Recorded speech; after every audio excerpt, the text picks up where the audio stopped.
سامعین گرامی، حضرت فاطمہ خاتون جنت اور نبی کریم صلی اللہ علیہ وآلہ وسلم کی لاڈلی بیٹی ہیں۔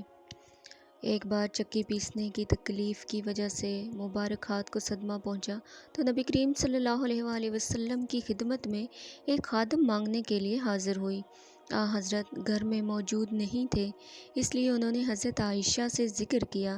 جب آپ تشریف لائے تو حضرت عائشہ نے آپ سے اس کا ذکر کیا۔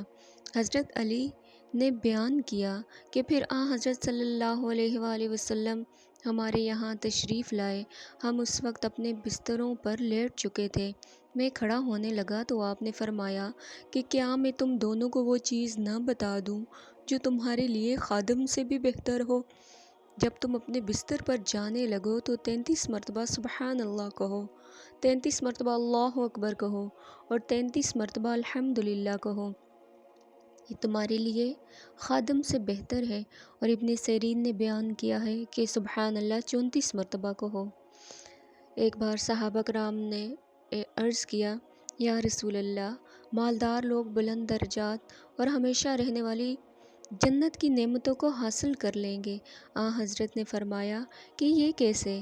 صحابہ کرام نے عرض کیا، جس طرح ہم نماز پڑھتے ہیں وہ بھی نماز پڑھتے ہیں، اور جس طرح ہم جہاد کرتے ہیں وہ بھی جہاد کرتے ہیں، اور اس کے ساتھ وہ اپنا زائد مال بھی اللہ کے راستے میں خرچ کرتے ہیں، اور ہمارے پاس مال نہیں ہے۔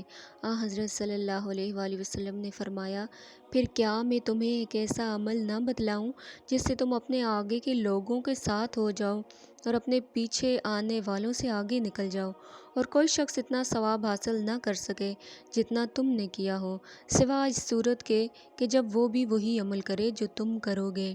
اور وہ عمل یہ ہے کہ ہر نماز کے بعد 10 مرتبہ سبحان اللہ پڑھو، 10 مرتبہ الحمدللہ پڑھو اور 10 مرتبہ اللہ اکبر پڑھو۔